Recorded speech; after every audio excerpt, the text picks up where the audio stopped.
What's up, everybody? FTWitachi here. You know what it is. Thank you all very much for tuning in to youtube.com/FTWitachi Plays. If you got any questions, post in the comment section down below, and I'll be sure to answer as soon as possible. But as you already know, based off of the title, we're here to cover everything for World of Warcraft Day 1 at Blizzcon of 2019. From the gameplay, cinematic trailer live reaction, to the actual cinematic trailer live reaction, to the new expansion, and so much more. So without further ado, sit back, relax, and let's go ahead and see what's in store. Alrighty, everybody, it was a massive day at BlizzCon 2019, and I was absolutely shocked at what occurred. I kind of knew the Lich Queen was going to come to play, but it actually took a twist and turn for something a little bit different. And it's cool. It's fascinating, it's fun, and we're here to see what's going down. And without further ado, as you can already see, there was a features trailer as well as a Shadowlands cinematic. So without further ado, let's go ahead and watch both. Here it is. Let's go, cinematic trailer. And then after this, we'll go ahead and check out the gameplay trailer of what to expect. Ice Crown Citadel. I had a feeling we were gonna adventure back. I had a feeling. Ice Crown. My favorite expansion. A monument to our suffering. Sylvanas is just one of the coolest NPCs in this game. Yeah, you can't lie. Like, look at this. Look. The veil Look between at this. life and death. Too cool, fam. Too cool. Where a usurper sits on a frozen throne.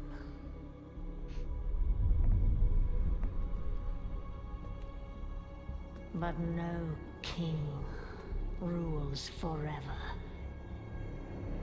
You're talking about the Lich King sitting on top of his throne, aka Bolvar, who took over.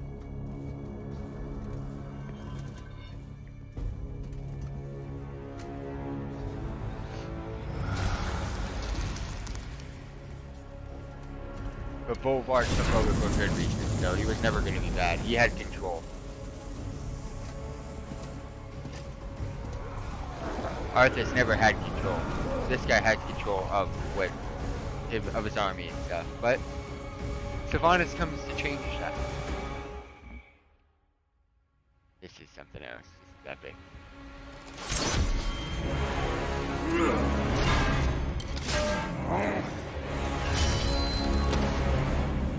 Bolvar, not a really good fighter.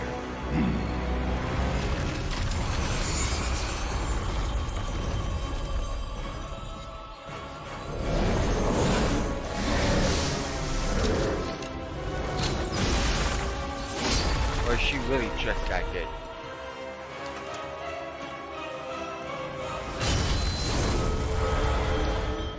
That arrow won her the game. She has control. This scene's actually really cool as well. I don't know how she does this. She's so calm.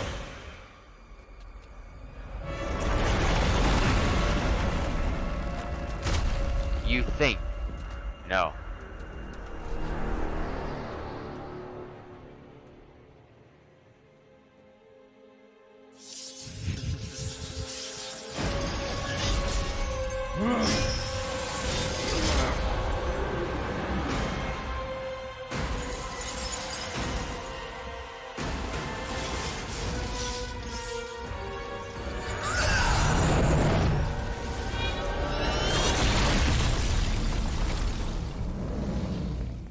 And I guess she got all of this power from the jailer from the Shadowlands in one of the zones called the Maw. So that's how she got powerful also. We find out in this arcade more details.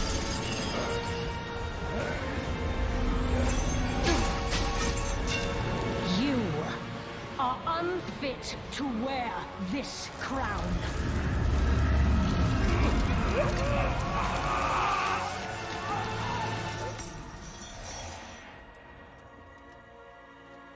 Also, Bolvar does not die here.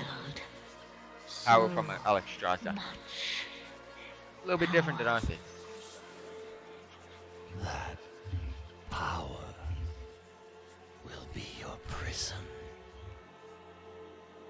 That's This how he has control. world is a prison. She looking older. What's going on here? You gotta keep her looking sexy ass. You can't make her old for me, team. I thought she was gonna put it on, but no.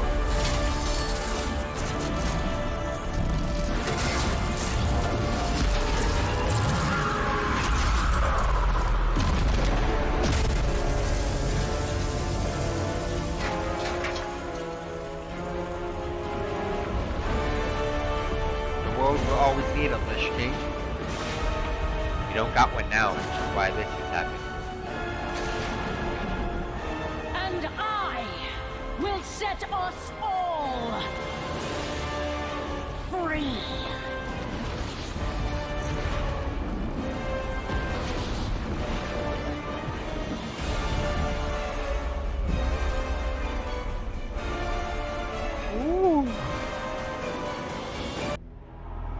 The jailer of the damned. So this is A post grim task. Lich King Sylvanas interaction. So she's already ripped the mask Have of it. failed. Now the eternal veil screams, torn asunder by her. That's Icecon Citadel, but of course on top, where Within the she's realm about to of adventure shadow into. This is the Maw. lies the darkest of terrors. This is one of the zones in the Shadowlands. which should never And that's be the jailer. set free. I want to see what this guy looks like. That The Shadowlands He eats all the are souls. infinite. Their terrors and beauty were never meant for mortal eyes. I wonder if they can bear to behold all that awaits them. Revan Jeff, one of the zones within the Shadowlands. Art of Wheel. These things are really cool. Maldrax, most likely the one I will be taking part of. And Bastion. Zone 4 of 4. The denizens Each of this zone realm comes with a are covenant. the key to restoring the balance between life and death. If their trust can be earned.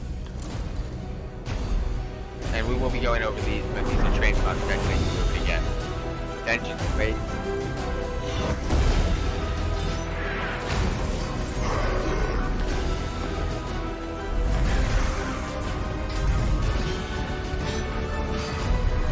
I wonder what's gonna happen to Sylvanas now. Death Hashtag Team Sylvanas for the win now. comes. And the end of everything is just the beginning. Too cool, fam. I'm absolutely as shocked as you guys are. But this is already available for pre-purchase, which we will be going over later in the video. It is coming in 2020 with The Brave, The Beyond. The veil between life and death is no more. With a single act of destruction, Sylvanas Windrunner has ripped open the way to the afterlife.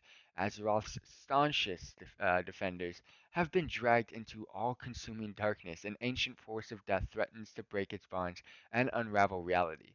Hidden realms of wonder and horror await any who would pass to the other side. The Shadowlands is home to an entire realm of the departed. It is a world between worlds whose delicate balance preserves life and death itself. As one of Azeroth's greatest champions, you have been granted the power to cross over in body and soul.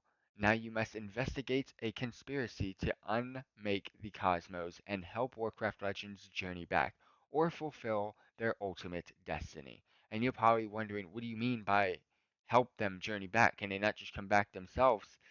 Sadly, that is not the case. Once we go into one of the zones, one of the new zones, you're actually trapped there. However, we have an ability to get out of those zones, but not all NPCs and not all characters going into this zone, which we will be going over pretty soon, don't get to make it out. and it's not for story related purposes. It's actually that's what the type of zone is. There's literally no way out of the Maw. Warcraft Afterlife, the cinematic revealed during the BlizzCon 2019 opening ceremony, left us with a view above Icecrown Citadel of sky shattered and torn apart by Sylvanas' destruction of the Helm of Domination. The very veil between life and death has been ruptured. Unlike previous expansions, to fully understand what's happening in World of Warcraft Shadowlands, you must first learn the rules of the place players will be venturing to.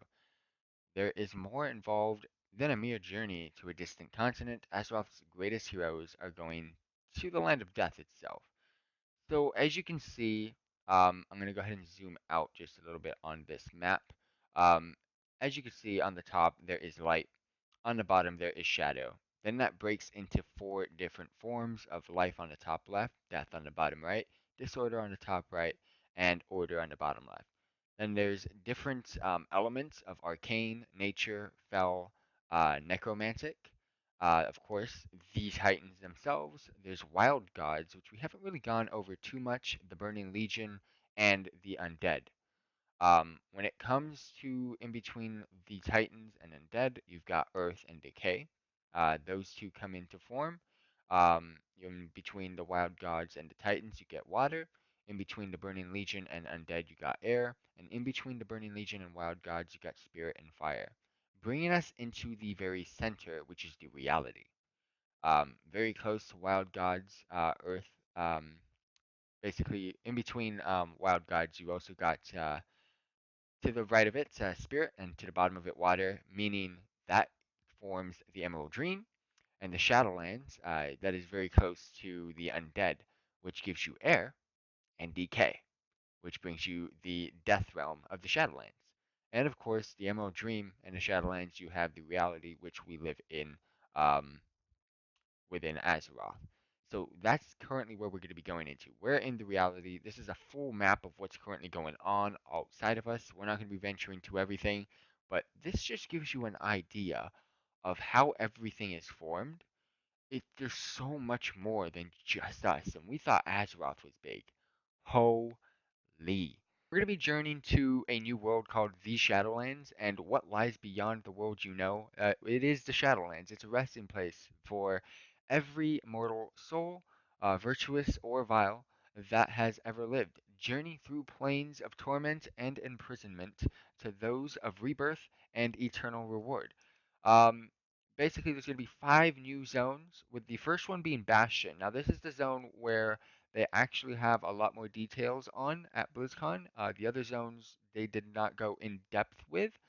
So we will be going into a little bit more details with Bastion, and this is technically where all the light, where all the good souls end up being. So those who have lived a life of service are drawn to Bastion to assume the highest duty of all, carrying souls to the Shadowlands. Amongst Bastion's gleaming spires and sweeping vistas await challenges to test the mettle of the steadfast Kyrians. And the Kyrians, which we will be going over, are a covenant that occur within Bastion. So without further ado, let's go ahead and check out one of the other zones. We got Ardenweald, a vibrant afterlife for those closely connected to the wild, druids, shamans. Ardenweald is a domain of endless restoration tended by the mystic Nightfae.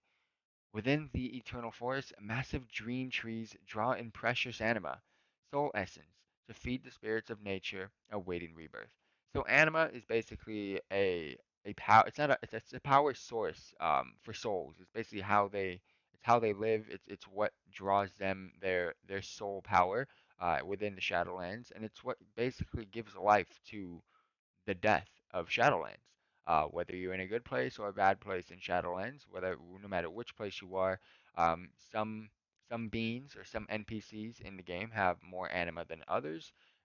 Basically saying, take for example the Lich King, who is dead, not Bolvar, not the current one that we saw in the cinematic, but the Lich King, from Wrath of the Lich King. He is dead, and he has a lot of anima.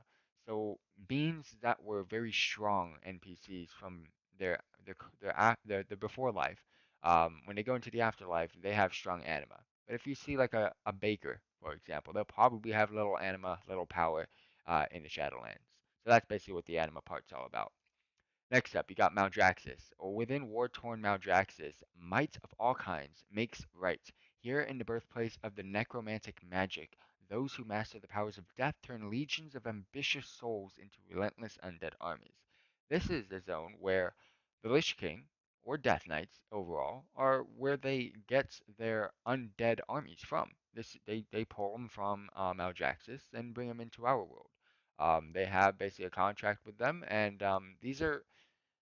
they're undead armies to where they don't have enough power or will for themselves, but some of them do, and those are the ones that don't get drawn upon. It's the weaker ones that do get drawn upon from for the Death Knights. Revendreth, one of the other zones, a realm of looming keeps of Gothic villages. Revendreth is home to the Venthyr, the harvesters of sin. The wretched souls who arrive here may find penance for their misdeeds or merely indulge the appetites of their keepers. This is one of the other zones, and it actually, in my opinion, looked the coolest out of all of them. It is up there for one of the choices of zones or covenants, which we will be going over soon, that I kind of probably want to take two in my main, depending on the abilities and stuff and whatnot that you get from them. And of course, here's the Maw. This is the zone I was talking about, the one where you actually can't leave. To be cast into the Maw is to be doomed to a bleak eternity. This is where all the bad people go. It is a tumultuous, hopeless land where the vilest souls in the cosmos are imprisoned forever. Should the ancient evil chained here break free, all of reality will be consumed. The person that runs the Maw, the person that we saw in the trailer from earlier with Sylvanas, is actually called the Jailer. And he's who runs the Maw and basically keeps everybody imprisoned there. But as you can see, Sylvanas and the Jailer are doing some deeds. There's another area in the Shadowlands, and it will be the new player hub, which is the new main city. I'm assuming it will be the same for Horde and Alliance. Oribos, the Undying City. It's kind of like the new Dalaran, where it is a sanctuary type of city where both Horde and Alliance can be. Oribos is the arrival point for all souls who enter the Shadowlands. This is basically where they get casted, to where they get sent to which zone that they're supposed to be in, or they're really bad and they get sent to the Maw. Um, at this crossroads, the dead are judged by the impassive arbiter, which is the one that does cast upon where they go located, before being sent to their final destinations, and Oribos' denizens swap gossip and anima, soul stuff that serves as both power and currency. So this is that thing I was talking about, Covenants. It's a new feature. It's kind of like mixing a lot of things from Legion, from the artifact weapons, to the Heart of Azeroth from BFA, which had artifact power. And now we have Covenants, and that kind of brings in both of those two into play, the Legion artifact weapons and the BFA artifact power necklace. And it also brings into play reputation, if you will, because these are the people that run each zone. And they will also give you rewards and stuff, but you don't have to worry about artifact power or grinding stupid, tedious stuff with this. You just got to play through and journey through and align yourself with one of the four covenants. So mysterious sects or sections, each with their own ambition for the Shadowlands to restore balance to the hereafter. You'll gain access to your Covenant's Sanctum, where you'll accept unique quests, undertake a sprawling Covenant campaign, and call upon your allies to embark on an important mission. Now, let's say I want to do my main. I end up choosing one of these Covenants. I get a super epic end game. Basically, it's kind of like the War campaign, but it's like in the War campaign you have Horde and Alliance. When it comes to the Covenants, you have four different choices to choose from. Now, in BFA, the War campaign, you can only do Horde or Alliance on that specific Horde or Alliance character. You can't do both. Same with this. You're going to choose one, and you can't do the other three. You'll have to do the other three on alternate characters, and that's okay because of what we're going to be talking about later in the future. They've made this expansion a little bit friendlier for alts, and I am super happy. You'll also earn unique abilities based on your covenant and class, acquire a unique mount and visual appearance, and forge bonds with powerful souls, drawing on their essence to further customize your skills. So, the first zone is Bastion. This is the one where we have most of our information on, and the covenant there is the Kyrian. steadfast guardians who carry the souls of the dead. We also got in Venthyr, the Venthyr Covenant in the zone of Revendreth, Eaters of Sin who harvest anima from wicked souls. You get the Night Fae in the zone of Ardenwald, Defenders of the Nature who uphold the cycle of rebirth. Something tells me that's going to be the least used one. Necrolords in the zone of Maldraxxus, necrotic soldiers who wage war throughout the cosmos. Basically, within these covenants, you will also have a sanctum that you'll be able to visit that you can call your own home. You'll have covenant abilities. There will be two for each covenant. One will be class specific, and one will be covenant wide. So every character that is within that covenant will have it, and it's different for each one. So you might like one and go with that one. And you'll be able to test these out while you're leveling as well through each zone. You'll be able to help each one when you're in each zone, and then at end game you'll have to choose one at the end. And then of course transmogs and mounts will also be available. So here we're going to go a little bit more in depth on each of these covenants. We're going to start off with the Kyrian, a steadfast guardians who carry the souls of the dead. Living beings have wished to become something greater than themselves since time immemorial. Souls deemed noble enough can prove themselves in Bastion, land of pristine spires and crystalline skies, where those who surpass their trials earn the honor of ascension to a higher calling besides the Archon, first among the winged Kyrians. The Kyrians are eternal beings who draw only the most accomplished, principled, and pure into their ranks, but as souls plunge into the maw, and upheaval rocks the Shadowlands, scores of aspiring Kyrians find that they're unable to continue their journey to ascension. With the number of Kyrians dwindling, their charge to ferry souls to eternity is in jeopardy. Will the Archons devoted stand together, or will the test of faith under their shining kingdom? You get an image of the Bastion Zone screenshot, as you can see right here, and it's absolutely pristine, as you can see. And of course, another one here as well. Next up, we're going to be talking about Venthyr, the Eaters of Sin who harvest anima from wicked souls. The Venthyr have a good thing going. They lord over Revendreth's castles, and ceaseless twilight, while arrogant souls are delivered to their tables. The harvesters' otherworldly punishments strip the pride from their thralls, sparring them an even worse fate, eternal torment in the maw. But souls thus drained can't just leave Revendreth for a better place. They have years of penance to slog through while they reflect on the precarity of their afterlives. And their eons of service, the Venthyr, are increasingly ruled by their dissidence and pride. The very purpose of the plane may be flawed, and those who were once accusers have become glutinous and corrupt. Revendreth must always have a master, and rumor suggests that Denethrius, the foremost among the Venthyr, may no longer be fit for the role. Crowning a new sire could return the place or the plane to its former glory, or leave Revendreth mired in the same descendants and sin it is charged with cleansing. Revendreth screenshot number one, as you can see here. This is a picture of, I believe, one of the NPCs in the raid, if I'm not mistaken. The first raid, I believe, is in this zone, and that's another picture of the Revendreth. And also, with this picture, as you can see, there's a little bit of light coming in from the skies. The beans here don't like light, so it's not good for them to be anywhere near this little area. Up we got the Night Fae, the defenders of nature who uphold the cycle of rebirth. In the emerald dream mirrors the spring of summer of life, then the star-hued plain of Ardenworld reflects life in its twilight.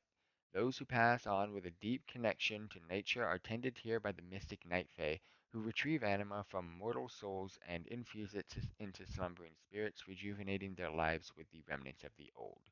Ardenweald has suffered more keenly from soul drought than any other realm in the Shadowlands.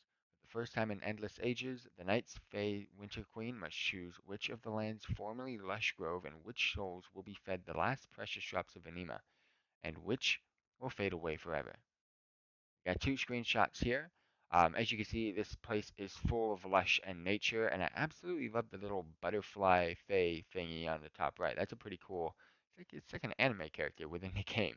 And of course, it is lush, and you can see the trees sprouting from in the background there, racing full throttle up in the skies, and it's a pretty cool looking realm.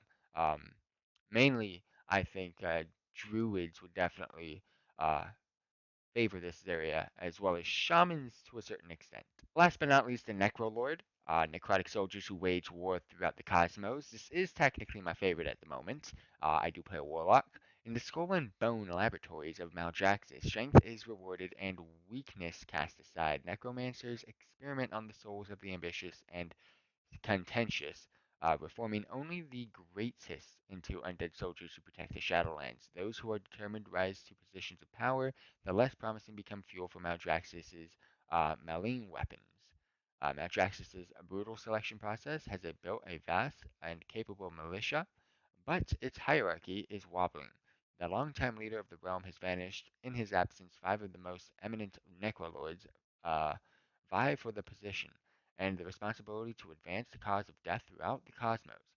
Each bids on newly arrived souls, filling their personal guard with capable soldiers and building armies larger than any yet known.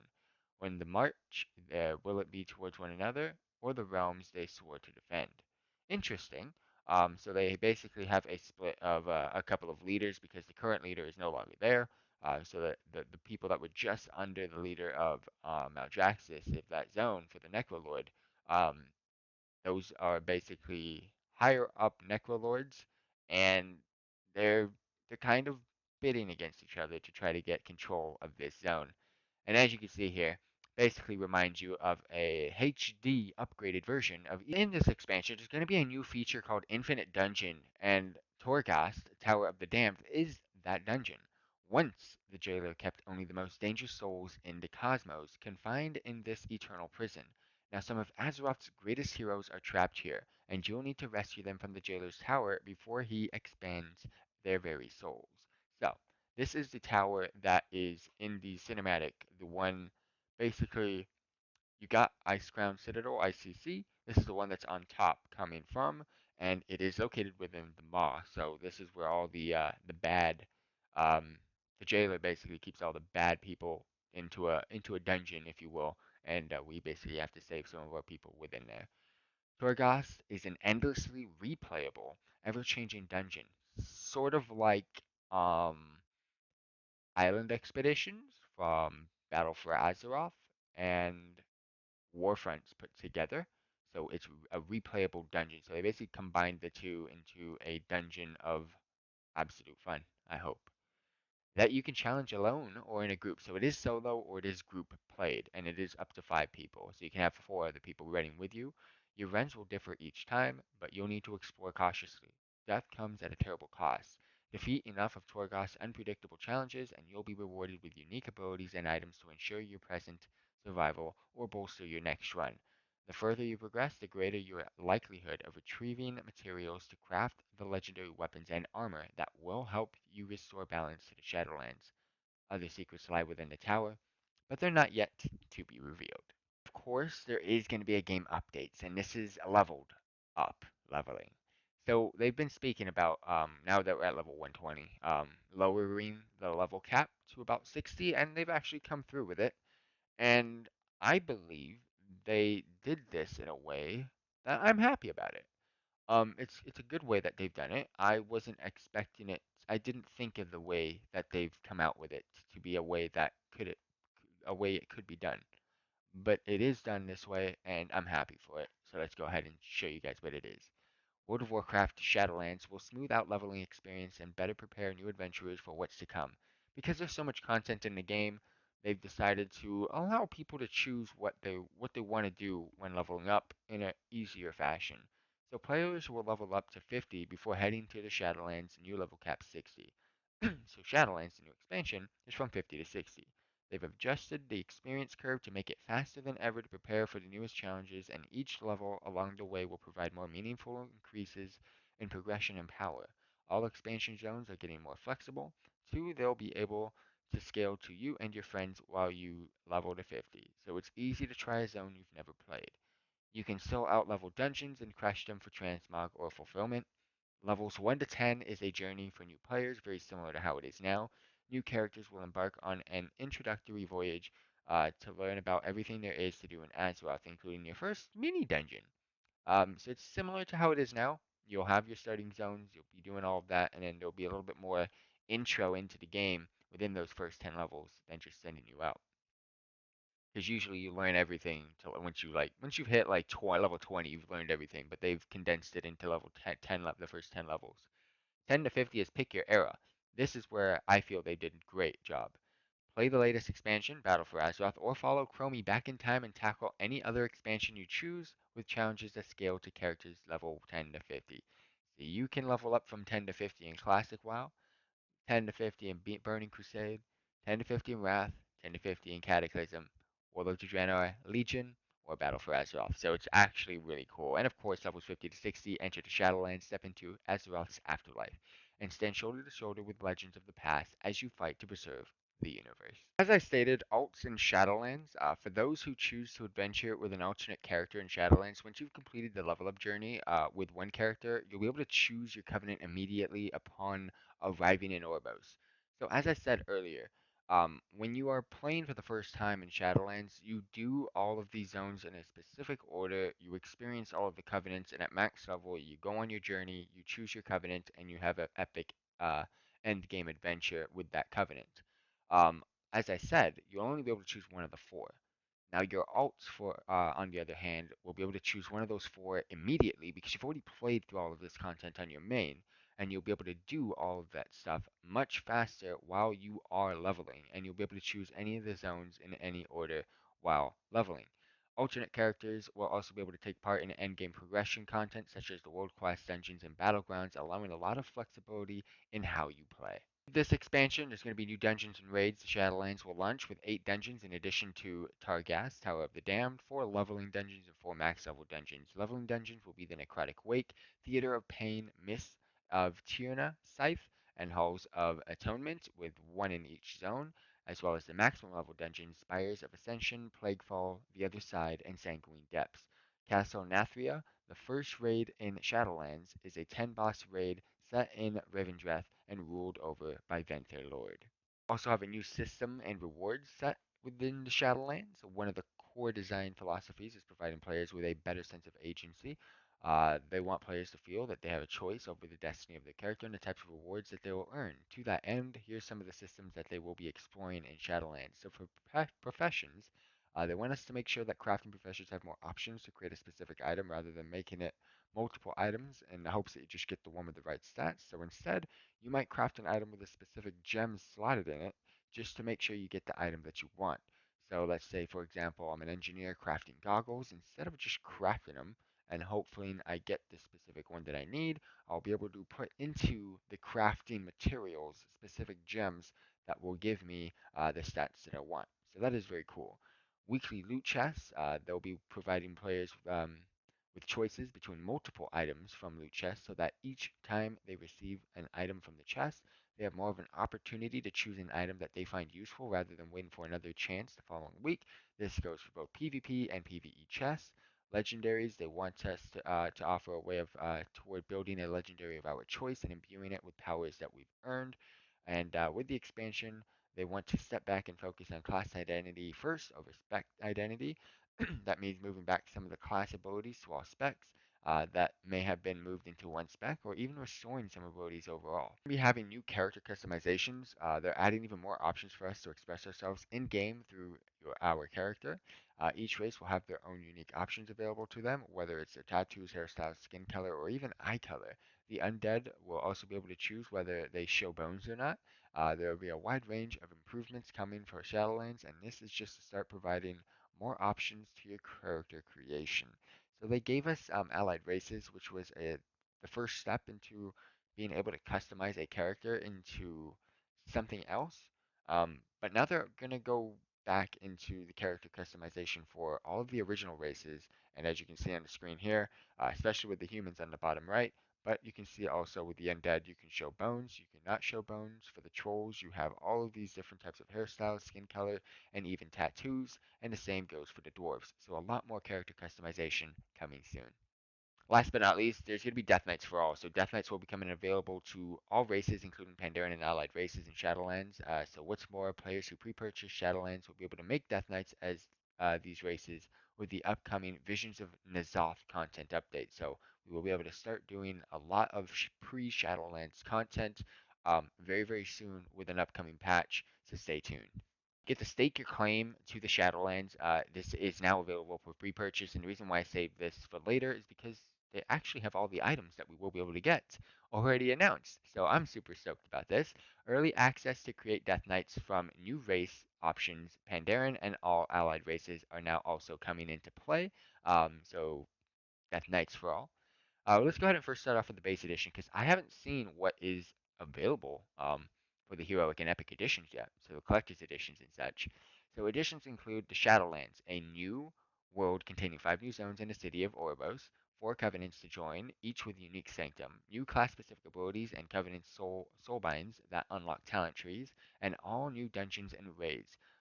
You'll have access to the new world of the Shadowlands, as you can see here. You'll have the new features of the Covenants, and of course, new features of Covenant Soulbinds. And I'm pretty sure there's a lot more to come, but I mean, you basically get access to the Shadowlands expansion with the base edition. Let's go ahead and see what's in store for the Heroic Edition. The edition includes everything in the base edition, which we've gone over, plus level 120 character boost and instant access to the Ensorcelled Everworm flying mount, which grants a quest for the Vestments of the Eternal Traveler transmog set.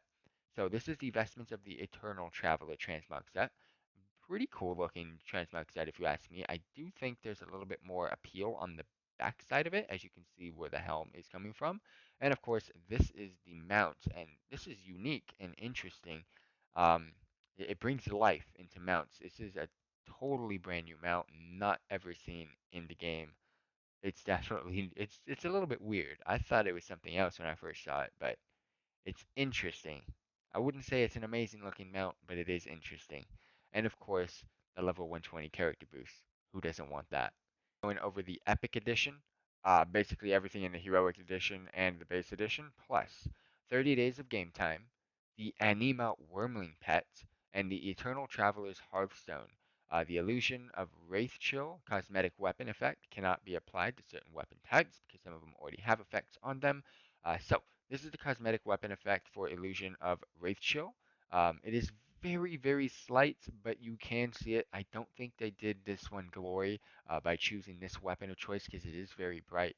But it's basically a chilling effect to your weapon. This is the pet of the Anima Wormling. It is very similar to the mount, except it's a little baby form of it. You also, of course, get the Eternal Traveler's Hearthstone, which we have a video for, which we will be able to see right now. Ooh, oh, no way. Oh, that is epic. That is sick. As you can see, towards the bottom of this page, there is a pre-purchase button, and it is actually all over the place. But on the bottom of the page, you can go ahead and click on this pre-purchase button, and it will take you to the Blizzard shop. Here are the prices for each edition, with the base edition being at $40, the heroic at $60, and the epic at $80. I'm not surprised about the pricing. However, if there is, these are all virtual versions of the game. If there's a collector's edition, that one usually is $80. So if the Epic Edition is $80, I am a little bit confused because either they're not going to do a collector's edition and they're just going to do virtual editions, which will be kind of sad. Um, how much is the collector's edition going to be? This is a little bit off, if you ask me. Um, it's usually 40, 60, 80, with the 80 being collector's edition. They split the virtual edition into 2 forms, heroic and epic, one giving you a little bit more than the other, and the base edition at $40. But that's kind of is what it is. What do you guys think about that in the comment section down below? So far, this is kind of gonna bug me a little bit until they've given us information on whether or not they're going to do a collector's edition. And if they don't, then okay. It is what it is. We are getting more in-game goodies with the Epic Edition than we usually would, but still, it's a little bit overpriced compared to the past. You can actually join the beta right now. Cross the threshold early, so opt in for your chance to beta test World of Warcraft Shadowlands before it's released. You'll also receive news and updates about the game. By clicking the button, you consent to all receiving news and emails and special offers from Blizzard Entertainment. I'm going to go ahead and click in the opt-in now button. I'm already opted in. That's how early I was into this. I'm already opted in, team. So hopefully I get into beta soon, and I will be able to give you guys early access gameplay like I have with the previous expansion. So I just want to say thank you all very much for tuning in. I hope this helps you guys out on finding out what has been announced for World of Warcraft, the Shadowlands, the next expansion in our World of Warcraft adventure. For those of you that have any questions, again, post down below. Check us out on Twitch and Mixer as well when we are live during our live streams. And of course, we're live streaming 7 nights a week and we upload 7 days a week. So you don't want to miss out on any of our content. Subscribe if you're new around here. Like the video if you enjoyed it. And of course, share it with others. I'll catch you guys around. Peace out and have a wonderful day, team.